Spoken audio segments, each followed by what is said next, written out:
हाथा नहीं भाता, हाथा नहीं भाता, तत्काल दर्द हो गया। ये जो बैठे थे 50, उसमें जानते क्या बात हुई जी? दरोगा नहीं सुनता, सिपाही नहीं सुनता, कप्तान डीएम नहीं सुनते, क्षेत्र का विकास नहीं हो पा रहा, पसीना लगा के सरकार बनाया, वो सरकार हम लोगों को फूटी आंख। प्रदेश अध्यक्ष ने धमकाया, प्रदेश अध्यक्ष ने कहा दोबारा ऐसा नहीं होना चाहिए। कहावत सुने हो, वो जबरा मारे रोए। एक कमरे में बैठ के अपनी वेदना एक दूसरे साझा कर रहा हूँ, कैसे क्या बेहतर हो, इतने पे बुरा लग रहा है। आपने भी मार दिया। नहीं, मैं मौका देके चौका नहीं मार रहा हूँ, इसमें मेरे लिए मौका देके। शिवपाल सिंह यादव का बयान आ गया, भले आप लोगों ने नहीं टिकट दिया, लोग लड़ते हैं, लोग सम्मान है। लखनऊ में अभिषेक मिश्रा जी लोग मंत्री थे, ब्रह्मा शंकर तिवारी जी। आपने भी तो नहीं छोड़ा है वर्तमान समय में। ब्राह्मणों की बात अगर की जाए तो ब्राह्मण के लिए कहाँ आपने बैनर टांग के पहले रखा है? आपने पीडीए बना दिया, देखिए और 10 परिभाषाएं आप देती हैं। अरे फिर वही बात, आपको पीडीए में पीछे पवन पांडे क्यों नहीं दिखता जी? खत्म बात। अरे पवन पांडे को अयोध्या से काम चलेगा? अरे सब जगह लड़ रहे हैं। 50 ब्राह्मणों का भोज क्या हो गया, पूरा हंगामा मच गया। इसके पहले लोधी समाज को, इसके पहले क्षत्रिय समाज को हुआ, लोधी समाज को हुआ, कुर्मी समाज को हुआ, लेकिन ब्राह्मणों का होते ही हो हल्ला बच गया। यहाँ तक कि विधानसभा जो प्रदेश अध्यक्ष हैं उन्होंने भी डांट फटकार लगाई और कहा कि अब अनुशासन न भंग कीजिए। यहाँ से लेकर दिल्ली तक हिल गई। बात करने के लिए इसी विषय पर हमारे साथ हैं फायरब्रांड नेता समाजवादी पार्टी के, कह सकते हैं इकलौते युवा इस समय जो बोलने के लिए तो बहुत लोग बोलते हैं। तो सर क्या कहेंगे? 50 ब्राह्मणों की बैठक हुई, हंगामा हो गया। भारतीय जनता पार्टी का चरित्र सामने आ गया जी। इसके पहले अभी आपने बोला ना कि इन समाज के लोगों की बैठक हुई, कोई हो हल्ला मचा नहीं बचा। सरकार को बुरा लगा नहीं लगा, संगठन को बुरा लगा नहीं लगा। लेकिन अगर ये 50 दबे कुचले, सत्ता के मारे परेशान, बेहाल, अपमानित जी इकट्ठा होके बैठ गए बाटी चोखा के बहाने, तो इतनी नफरत क्यों? हाथा नहीं भाता, हाथा नहीं भाता, तत्काल दर्द हो गया।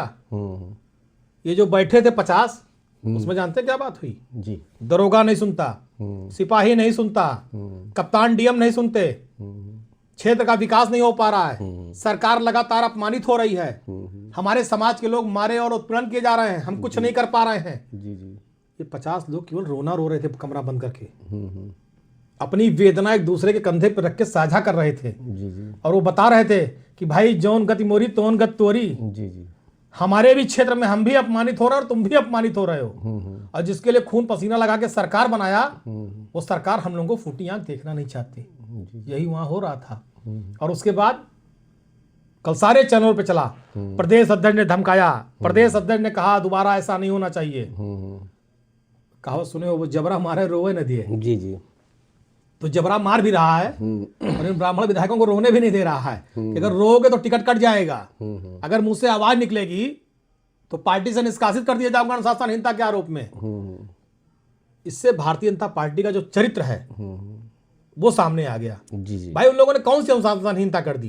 अगर 4 भाई एक कमरे में बैठ के अपनी वेदना एक दूसरे साझा कर रहे हो, कैसे क्या बेहतर हो, इतने पे बुरा लग रहा है। जी। तो आप इसी से पता लगा लीजिए कि ब्राह्मण समाज की भारतीय जनता पार्टी में क्या स्थिति है और किस पायदान पे खड़ा है।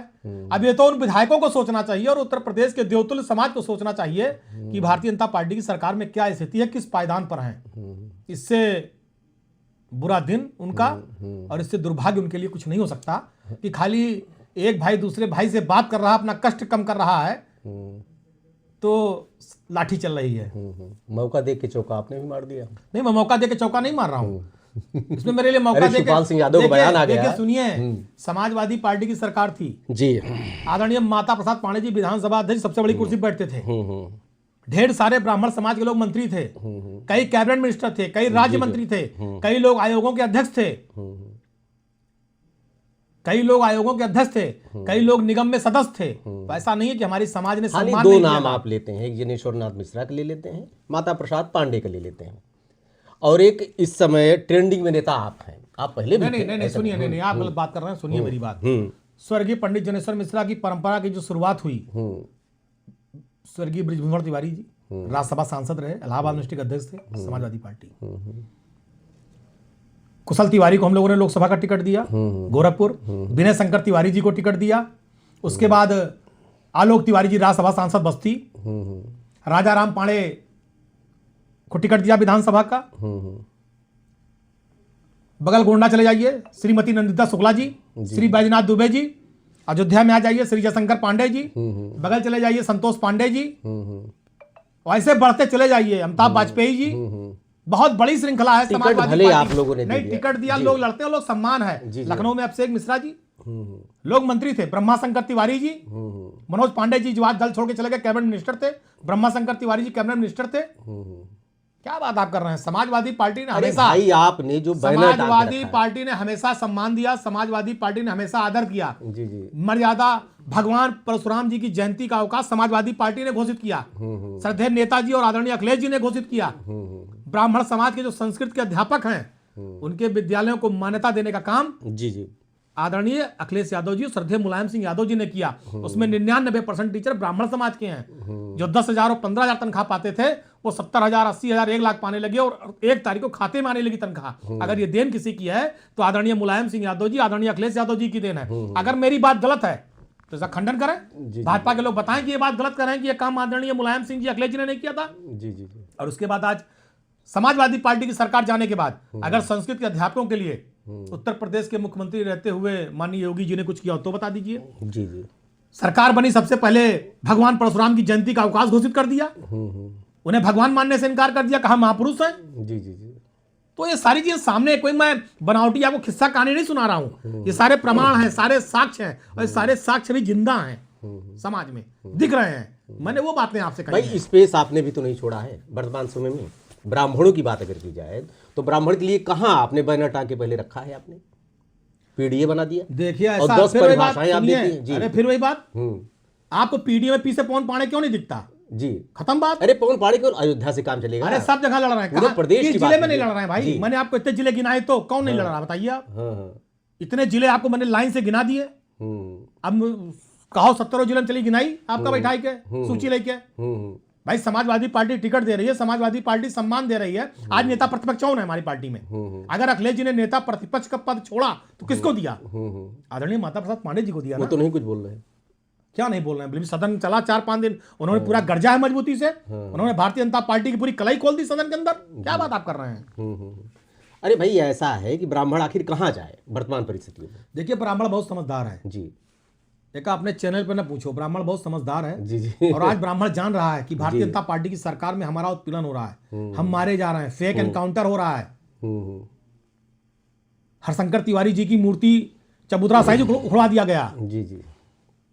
आज भी कई लोग जेल काट रहे हैं फर्जी मुकदमों में, फेक एनकाउंटर हो रहे हैं। वो बहुत समझदार है, पढ़े लिखे हैं, वो जानते हैं कि हमें 27 में कहाँ रहना है और सरकार को बदलकर नई सरकार बनानी है। अरे क्या देने जा रहे हैं आप ब्राह्मणों के लिए? बताइए, आप युवा नेता हैं, आपकी एक देखिए हमें जो देखिए सरकार बनेगी, सबसे बड़ी बात हम सम्मान देंगे। सम्मान से नौकरी का अवसर देंगे, रोजगार देंगे। हम भारतीय जनता पार्टी की तरह हाथ में कटोरा नहीं थमा देंगे कि जिस तरह इनकी सरकार बोलती है पकौड़ा बेचना भी रोजगार है, हम वो नहीं कराएंगे। हम लोगों को परमानेंट रोजगार देंगे। आदरणीय अखिलेश यादव जी ने कहा था, 2022 में भी कहा, 24 में भी कहा। ये जो आउटसोर्सिंग है, बताइए मध्यम वर्गीय परिवार का लड़का आज आउटसोर्सिंग पे पहले नौकरी पाने के लिए घूस दे, फिर 1 साल बाद रिन्यूअल के लिए घूस दे। हमारी समाजवादी पार्टी की सरकार आएगी, हम परमानेंट रोजगार देंगे। और देखिए मैं एक बात फिर कह दूं, हम केवल ब्राह्मण की बात नहीं करते। केवल ब्राह्मण की तरक्की से उत्तर प्रदेश तरक्की नहीं करेगा। हर जाति, धर्म, मजहब, बिरादरी, जब सारे लोग आगे बढ़ेंगे, वसुधैव कुटुंबकम, यही समाजवाद है, सब आगे बढ़ें।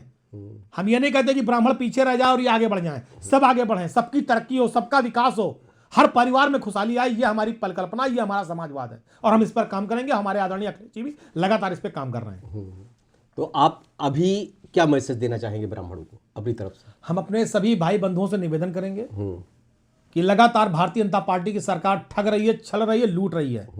इस सरकार को बदलिए, इस सरकार को हटाइए, हमको आशीर्वाद दीजिए, हमारी समाजवादी पार्टी को आशीर्वाद दीजिए और आदरणीय अखिलेश यादव जी मुख्यमंत्री बनेंगे, आपकी सारी समस्याओं का निदान करेंगे, आपका सम्मान और आदर करेंगे, अपने भाई बंधुओं के हाथों में रोजगार देंगे, जिससे कि वो तरक्की करें, आगे बढ़े, आर्थिक रूप से मजबूत और संपन्न हो। जी, आप पवन पांडे जी हैं, सारी बातों को मुखरता से रखते हैं, ब्राह्मणों के मुद्दे पर बात किया। आपने भी वादा किया कि हम ब्राह्मणों को प्रॉपर सम्मान देंगे, वो तो भविष्य बताएगा, क्योंकि 27 का चुनाव अभी एक वर्ष अभी है, अभी बहुत से बदलाव होंगे।